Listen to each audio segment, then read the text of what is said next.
Guess who's back? Yes, Love Island is back already on January 16th. And this year on YouTube, I'm going to do a mix of my Love Island TikToks with my reactions. If you haven't seen my Love Island TikToks before, have a look here. Luca finds out that America's banned abortion. What the f***'s happened? Gemma, why did you drink my urine sample? I thought it was squash. Jax has a back injury. I can't be in limbo. Now, some of these videos have got hundreds of thousands or even millions of views, which is mad, but I know you guys love them. So that's why I'm going to mix them in with chatting about what happened each episode. I'll be posting at 3 o'clock the day after each episode. And if you go on my TikTok the day after, I'll also be showing a shorter version on there. But you want to see my reaction too, so you might as well watch on YouTube. Ooh la la. I genuinely can't believe that Love Island's back already. It feels like just yesterday that Andrew was sucking Coco's tit or whatever. Davide said you are a liar, and Ekin-Su and him literally crawled their way to victory. But are they still together, or is it just for show? We'll get onto that later. But yes, to start 2023, it will be the winter series of Love Island, and I'm so excited, but there are a few changes. There's only been one series of Winter Love Island before, and that was in 2020, filmed in South Africa. That is still the same, but they're in a new villa this time. But a lot of people didn't like it. I think most of that was down to the fact that it's January here when it's shown, it's cold, it's grey, they're off in South Africa, so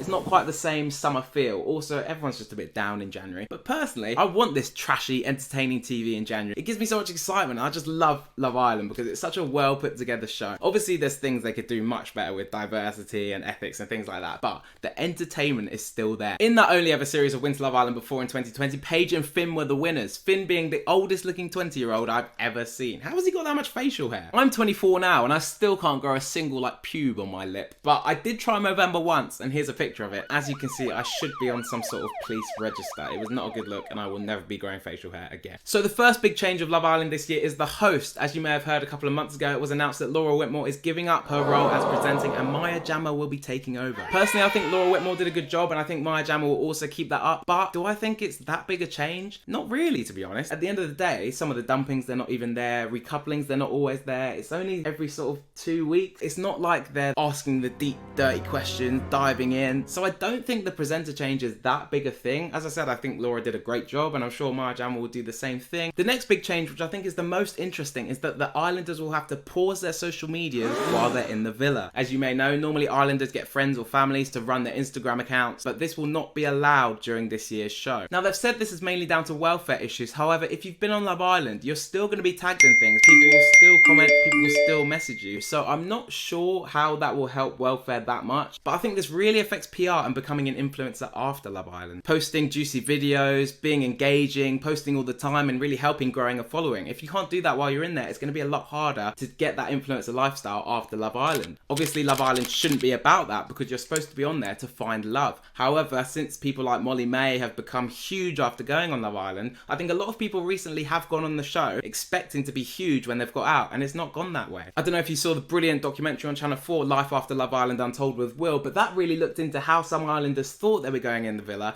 and would come out with millions of likes, millions of followers, loads of brand deals, but it's not that way. You have to show personality while you're on there to get lucky enough to maybe have a small chance of that happening. But obviously the Islanders will still have their natural PR. It'll be in the newspaper, people talk about it on Twitter, there'll be TikToks about it, but I do think some of the most entertaining Islanders this year will try and get onto GK Barry's brilliant podcast Saving Grace, and that might be a good way to make a name for themselves and stay relevant. But if you look at season 1, it wasn't like that at all. They were more likely to be looking for love than in the last few years. But on the topic of are you for love or are you for PR and influencing, another big TikToker, Max Belegde, mentioned on his podcast with George Clark, the Useless Hotline pod, that he knows an influencer that's been on Love Island and isn't really in their relationship, and they're just in it for the fans, for the cameras, and they're just pretending to try and secure the money. When you look at who he's talking about, it really only can be Davide and Ekin-Su, and Ekin-Su got triggered and tweeted something like, she doesn't really even know Max. He needs to stop mentioning her name to try and stay relevant. Bruh. The irony of it being Ekin-Su sort of staying relevant by mentioning him. I'm going to call it. Next YouTube boxing match is going to be Max Belegde versus Ekin-Su.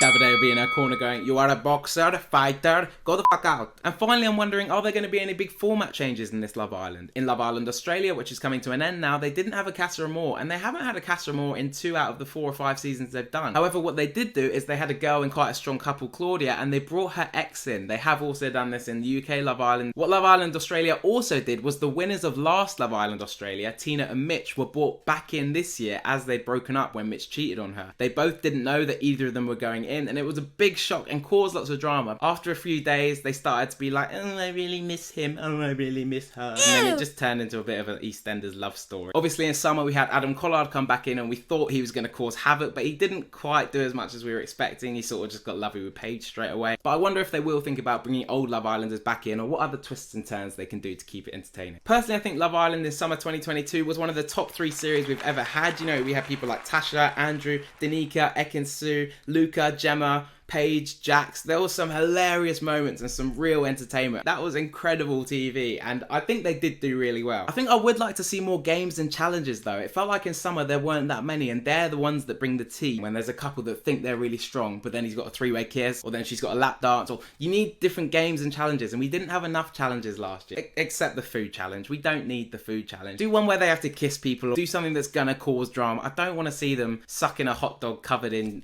whipped cream and mayo. No one needs that. Look, save that for your own private videos. So that's it. So make sure you subscribe to my channel for when Love Island starts on the 16th of January. As I said, I'll be doing entertaining reactions and also doing the comedy skits where I edit what the Islanders say and make it into a funny video. As I said, I'll be posting at 3 PM on YouTube the day after last night's episode, and I'll also be posting on TikTok. Make sure you guys get involved in the comments down below as well after each episode. I want to know what you guys think, who's your favourite, who you don't like, who you think might be playing games. I really want you guys involved. Hopefully we have a good laugh this winter, so it's not just a great January. Cheers guys, see you soon.